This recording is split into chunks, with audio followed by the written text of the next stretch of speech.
All right, we are back with Sonya Renee Taylor, and this is the last segment. I am so sad.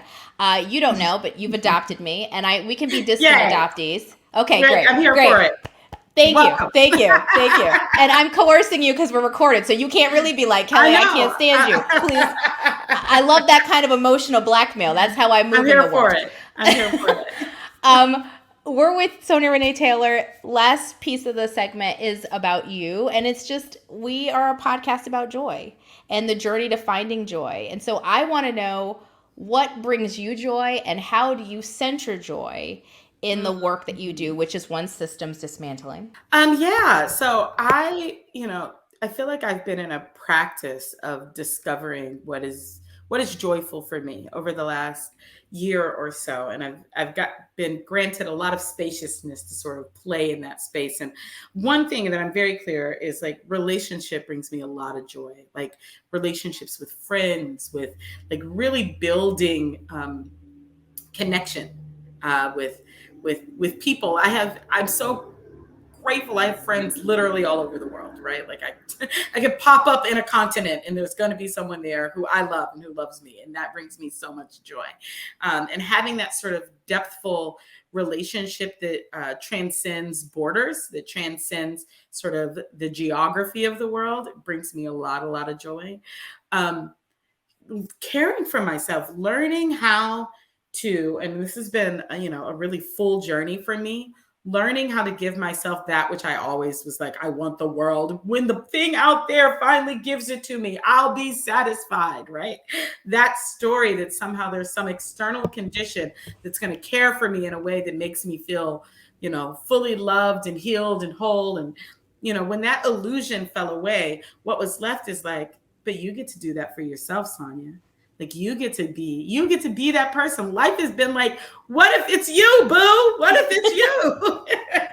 And it's been so joyful discovering these elements and aspects of care that make me feel so loved up on, like I feel loved up on when I take time and cultivate a delicious meal for myself. I feel so loved up on. One that again, like vibes with the whole integrated system, right? Like I feel so loved up on. I feel loved up on when I am like, oh, I feel like being bright today. I want yellow and pinks and, like that brings me joy. I feel vibrant in those spaces.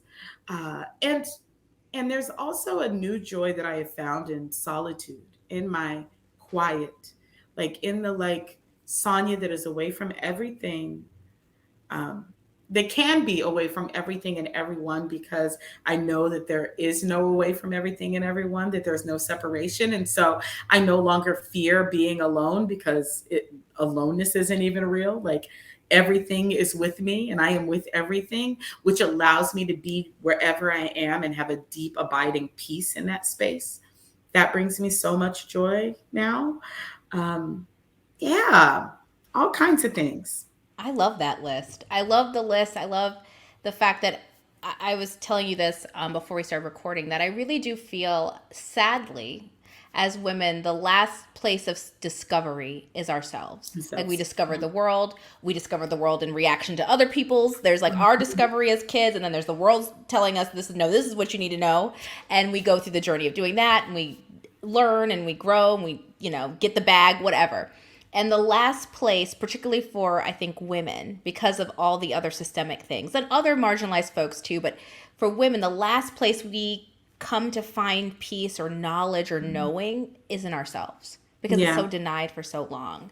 And finding joy in that discovery is like when I tell people, what are you most proud of? I left corporate, I work for myself now. I tell people what I'm most proud of, honestly, is that I like myself.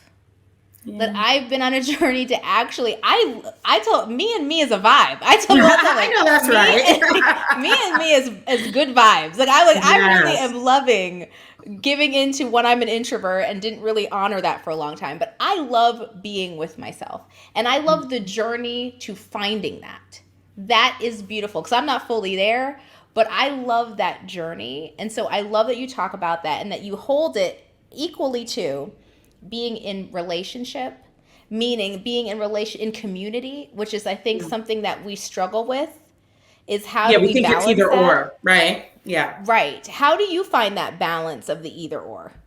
Well, I don't find it as an either or proposition, right? Like I find that they feed each other. I find that when I am deeply in love with myself, I am a well of delight to be with.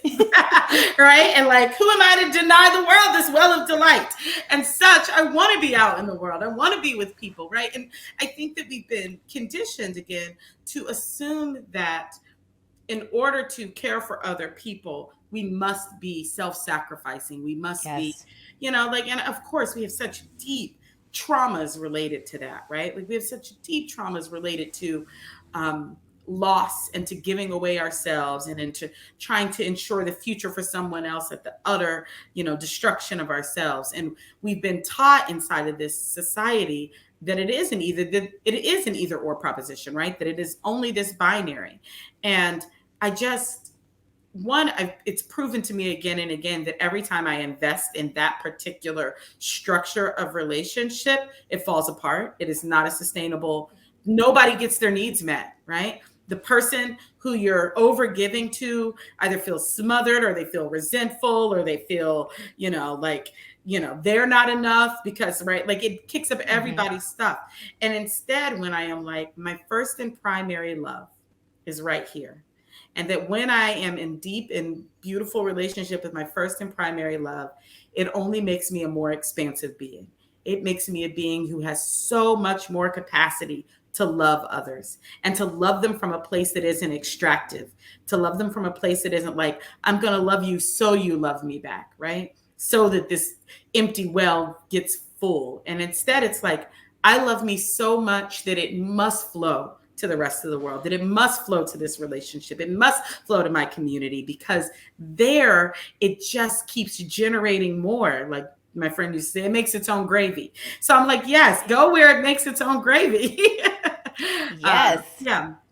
That's beautiful. And such a great kind of final thought to bring it to. I've interviewed a ton of women, Black women, and every time what it comes back to is when you center joy and you center this radical self-love, that's how you contextualize it, which I love. Yeah. Everything else flows from it. I've never met anyone who said, I started loving myself and now I'm broke, I'm homeless. It went bad. I can't find it went so bad. I can't find a friend. I can't find a partner. I can't find $1. I am out in the streets because I decided to love myself. I have never met that person.